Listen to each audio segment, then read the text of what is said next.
आज का वीडियो का मुद्दा बहुत डिफरेंट होने वाला है।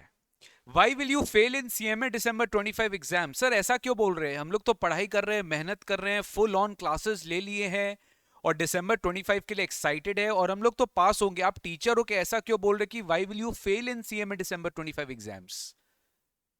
एक्सपीरियंस के साथ बोल रहा हूं कि बच्चे क्या मिस्टेक्स करते हैं, वो क्या बेसिक बेसिक चीजों पे ध्यान नहीं देते हैं डे वन से, जिसके वजह से आप क्लासेस भी ले लेते हो, आप पढ़ भी लेते हो, आप क्लासेस कंप्लीट भी कर लेते हो, बट कुछ बेसिक बेसिक फंडामेंटल एरर के वजह से आप अपने एग्जाम्स क्लियर नहीं कर पाते।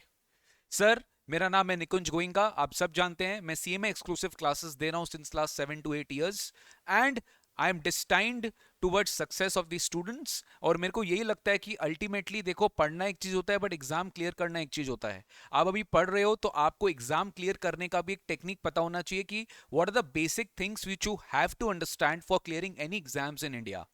तो मैं ये वीडियो में बहुत शॉर्ट आपको समझाने वाला हूं कि क्या क्या मिस्टेक्स आप कर सकते हो दिसंबर 25 एग्जाम्स के लिए। ये स्टूडेंट्स जो सीएस कर रहे हैं वो भी ये देख सकते हैं। मैं ये जरूरी नहीं है सीएमए वाले बच्चों के लिए देख बना रहा हूं, मैं सारे स्टूडेंट्स के लिए बना रहा हूं, बट हाँ, टारगेट मेरे सीएमए के स्टूडेंट्स है जिनको मेरे को दिसंबर 25 के लिए एक बहुत इंपॉर्टेंट मैसेज देना है। बहुत सारे स्टूडेंट्स अभी क्लासेस ले रहे हैं, लाइव हो, रिकॉर्डेड हो, अलग अलग लेवल पे ले रहे हैं। आपको ये बेसिक बेसिक मैसेज जो है जानना बहुत जरूरी है। सबसे पहले सर, बेसिक जो चीज है जो बच्चे नहीं कर पाते हैं, प्लानिंग। आप क्लासेस ले लेते हो बट आपको ये नहीं पता होता है कि प्लानिंग कैसे करना है, आपको पढ़ना कैसे है, किस टाइमिंग में पढ़ना है, किस मोड में पढ़ना है, कौन कौन से सब्जेक्ट्स को किस तरह से सजाना है। ये आपको खुद से सेल्फ प्लानिंग करनी पड़ेगी, नहीं तो आप अपने फैकल्टी से, नहीं तो अपने फ्रेंड से, नहीं तो अपने सीनियर से गाइडेंस लीजिए। आप इंपॉर्टेंस नहीं समझते हो कि मॉक टेस्ट और रिविजन्स का कितना इंपॉर्टेंस होता है। खाली क्लासेस कंप्लीट करने से बात नहीं बनती है, क्लासेस के बाद आपको रिविजन्स करने पड़ते हैं, आपको एग्जाम्स देने पड़ते हैं।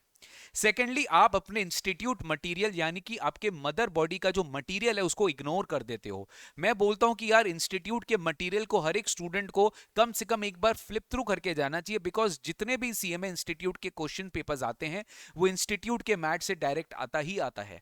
आप अपने इंस्टीट्यूट को मैट को इग्नोर मत करो। खाली over over reliance on teachers notes is not good. Teachers के नोट्स को रिलाई करिए बट इंस्टीट्यूट का मटेरियल को भी कंप्लीटली इग्नोर मत करिए। हालांकि आजकल के डेट में सारे टीचर्स अपने इंस्टीट्यूट के मटेरियल्स को रेफर करते हैं, और अगर वो नहीं कर रहे हैं तो आप मेक श्योर करिए कि आप रेफर कर लो अपने आप। Poor time management in examination, मतलब सर प्रिपेयर करके जाते हैं बट एग्जाम हॉल वाले दिन क्या होता है, कुछ घंटा बच जाता है, कुछ दिमाग का बत्ती फ्यूज उड़ जाता है, टाइम को प्रॉपरली मैनेज नहीं कर पाते हैं। We have fail to actually do the proper time management by giving over time in a particular question, जिसके वजह से आपका पेपर 20-25 नंबर का छूट जाता है। इसके वजह से आपको क्या करनी पड़ेगी, राइटिंग प्रैक्टिस करनी पड़ेगी। आता हूं उस पॉइंट पे। कंसेप्चुअल क्लैरिटी नहीं है खाली रट्टा मार, ठीक है? रट्टा मार से नहीं होगा, आपको कंसेप्चुअल क्लैरिटी रखना पड़ेगा बॉस। आप इनकम टैक्स पढ़ रहे हो, जीएसटी पढ़ रहे हो, कोई भी चीज पढ़ रहे हो, अकाउंट्स पढ़ रहे हो, कॉस्ट पढ़ रहे हो, एफएम पढ़ रहे हो, आपको बेसिक फंडामेंटल कंसेप्ट्स याद रखने पड़ेंगे, और वो कंसेप्ट पे ही टेस्टिंग होता है एग्जामिनेशन में। You have to focus on the concept. खाली रोट लर्निंग करने से बात नहीं बनेगी सर।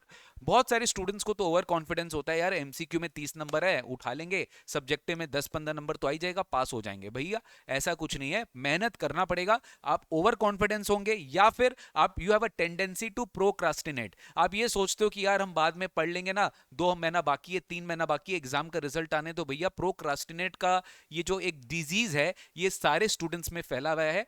जो भी बच्चे पास नहीं हो रहे हैं, या फिर ऐसा मत सोचना कि सारे बच्चे जो पास नहीं हो रहे हैं वो प्रोक्रास्टिनेट कर रहे हैं। ठीक है, बहुत सारे, सबका अपना रीजन है, मैं सबको रिस्पेक्ट करता हूं, बट अगर आप प्रोक्रास्टिनेट कर रहे हो तो डेफिनेटली आप तो दिसंबर 25 में पास नहीं होंगे, क्योंकि आपका टेंडेंसी ही बन चुका है कि हम कल करेंगे, परसों करेंगे, और वो टाइम कभी आता नहीं है सर। सर, राइटिंग प्रैक्टिस एक ऐसा चीज है जो आई थिंक सीएमए स्टूडेंट्स में लैक है। यानी कि आप ये समझ लेते हो कि मेरे को आता है, but how to present answers is not at all, मतलब आप उस फैक्टर को इग्नोर कर देते हो। नॉर्मल क्लासेस में क्या होता है कि सिलेबस कंटेंट इतना ज्यादा रहता है कि फैकल्टी उसको पढ़ाने में इतना ज्यादा इंग्रॉस्ड हो जाता है कि उनको कम टाइम मिलता है कि वो आपको रिटन प्रैक्टिस करा सके, जिसके लिए हम लेकर आते हैं प्रैक्टिस सेशंस, ठीक है।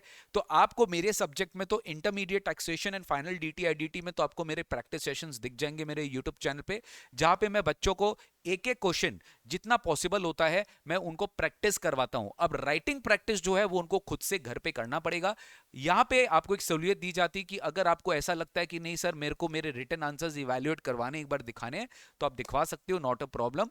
कोई भी फैकल्टी बहुत इजीली अप्रोचेबल होगा, आपको आप उनको बेसिकली दिखा सकते हो।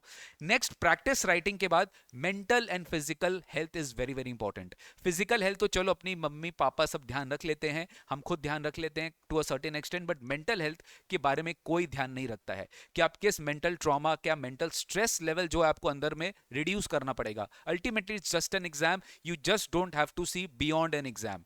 एक एग्जाम है, इसको एग्जाम की तरह रखिए। एग्जाम में जितना मेहनत आप कर सकते हो, एक स्ट्रेस लेवल आपका एक कांस्टेंट होना चाहिए, मतलब ऐसा नहीं कि बहुत ज्यादा स्ट्रेस ले रहे हो, ठीक है। एक सर्टेन लेवल ऑफ स्ट्रेस चलता है, but beyond that stress level आपको नहीं लेना चाहिए, so that you can be mentally fit for the examination. Remember one thing, remember failing to plan is planning to fail. अगर आप फेल हो गए टू प्लान, मतलब आप प्लान ही नहीं कर पाए, तो अल्टीमेटली आप प्लान कर रहे हो टू फेल, ठीक है। ये किसी मेरे को कहीं से मिला ये लाइन, तो मुझे बहुत अच्छा लगा, तो मैं सोचा आपको ये बताऊं। And avoid this mistakes guys, definitely ये जितने भी मिस्टेक्स मैंने आपके साथ शेयर किया है, आप प्लीज उसको अवॉइड करिए। प्लानिंग प्रॉपर करिए, इंस्टीट्यूट का मटेरियल इग्नोर मत करिए, टाइम मैनेजमेंट एग्जाम में बहुत इंपॉर्टेंट होता है, कंसेप्ट पे ज्यादा फोकस करिए, ओवर कॉन्फिडेंट मत होइए, प्रोक्रास्टिनेट मत करिए, प्रैक्टिस करिए राइटिंग का साथ साथ, प्रॉपर टाइम मैनेजमेंट करिए, मेंटल और फिजिकल हेल्थ का भी ध्यान रखिए गाइस। एवरीथिंग एक साथ जब काम करता है ना, तब जाके आपका रिजल्ट दिखता है। ऐसा नहीं है कि आपने खाली पढ़ लिया, क्लासेस कंप्लीट कर लिया तो आप पास हो जाएंगे, ये आपका मिथ है जो मैंने आज ब्रेक किया है sir. Thank you so much for watching this video. If you want to watch continuous videos similarly in my for this kind of videos, follow my YouTube channel, subscribe करिए, like करिए, और comment box में comment जरूर करना कि आपको video कैसा लगा। And do let me know क्या नेक्स्ट वीडियो आपको किस कंटेंट पे चाहिए, क्या फेस कर रहे हैं आप, क्या प्रॉब्लम फेस कर रहे हैं apart from my regular classes, आप क्या फेस कर रहे हैं, डू लेट मी नो। तो लेट मी नो, मैं जेन्युइनली आपके लिए उस टॉपिक्स पे वीडियोस बनाऊंगा। फिलहाल अभी आप सबको पता है कि अपना सीएमए फाइनल आईडीटी का न्यू बैच, ठीक है, अपना सीएमए फाइनल आईडीटी का न्यू बैच मैंने ऑलरेडी आप लोग को बता दिया है। अपना सीएमए फाइनल आईडीटी का न्यू बैच स्टार्ट हो रहा है, ठीक है। अपना सीएमए फाइनल आईडीटी का न्यू बैच स्टार्ट हो रहा है फ्रॉम 7th of जुलाई, वो आपको ऑलरेडी पता है। सीएमए इंटर ग्रुप 1 का हम लोग 9 जुलाई से बैचेस स्टार्ट कर रहे हैं, वो भी आपको ऑलरेडी पता है सर। वेबसाइट विजिट करिए, and if you have any queries do let us know, our team is there to guide you. Thank you so much, see you very soon in the next session, bye bye.